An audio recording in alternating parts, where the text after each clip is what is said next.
নমস্কার, বাঙালিয়ানা পেজে আবারও একবার হাজির হলাম নতুন একটা রেসিপি নিয়ে। তো আজ তোমাদের একটা বাঙালি স্বাদের রেসিপি দেখাবো, সেটা হলো দেশি কাঁকড়া দিয়ে বাঁধাকপি চচ্চড়ি। তো দেখো, প্রথমে আমি বাঁধাকপিগুলো কুচি করে সুন্দর করে কেটে নিয়ে ধুয়ে নিয়েছি এবং একটু জল দিয়ে সিদ্ধ করে নিয়েছি। এবার এই দেখো, দেশি কাঁকড়া, ছোট ছোট দেশি কাঁকড়াগুলোকে সুন্দর করে কেটে বেছে ধুয়ে নিয়েছি।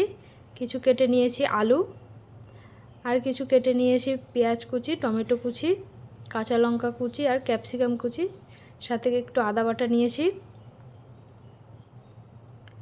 এবার গ্যাসের উনানে আমি একটা কড়াই বসাবো। কড়াইটা গরম হলে তাতে পরিমাণ মতো তেল দিয়ে দেবো, আর দিয়ে দেবো তেজপাতা, শুকনো লঙ্কা আর কিছু পাঁচফোড়ন। এবার দিয়ে দেবো কুচি করে রাখা পেঁয়াজগুলি।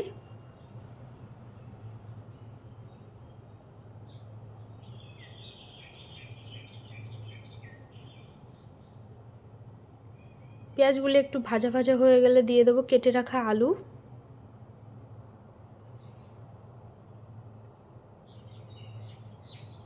আলুটা দিয়ে একটু ভালো করে ভাজা ভাজা করে নেব এবং সাথে দিয়ে দেবো কেটে রাখা, সুন্দর করে ধুয়ে রাখা কাঁকড়াগুলো।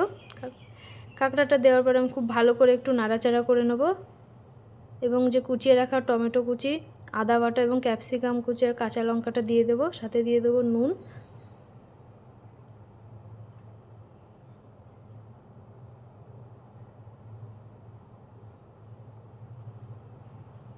নুনটা দেওয়ার পরে খুব ভালো করে একটু নেড়ে চেড়ে নেব।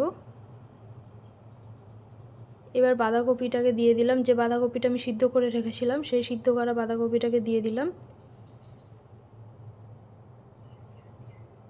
দিয়ে খুব ভালো করে নাড়াচাড়া করে নেব। এবার দিয়ে দিলাম হলুদ। এবার একটু দেবো লঙ্কার গুঁড়ো।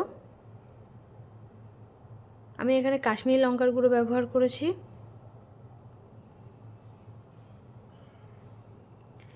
দেখো, মশলাগুলো দেওয়ার পরে খুব ভালো করে কষিয়ে নিচ্ছি। তোমরাও খুব ভালো করে কষাতে থাকবে। একটু দিয়ে দেবো সামান্য মতো চিনি।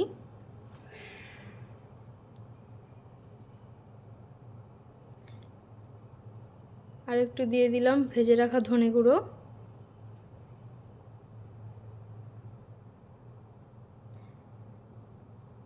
মশলাটা দেওয়ার পরে খুব ভালো করে নেড়েচেড়ে আমি একটু কষিয়ে নেব এবং যে বাঁধাকপি থেকে যে জলটা ছিল সেই জলটাকে খুব ভালো করে শুকিয়ে নেব। দেখো, এইভাবে নাড়াচাড়া করতে করতে আমার বাঁধাকপিটা দেখো কতটা শুকিয়ে গেছে।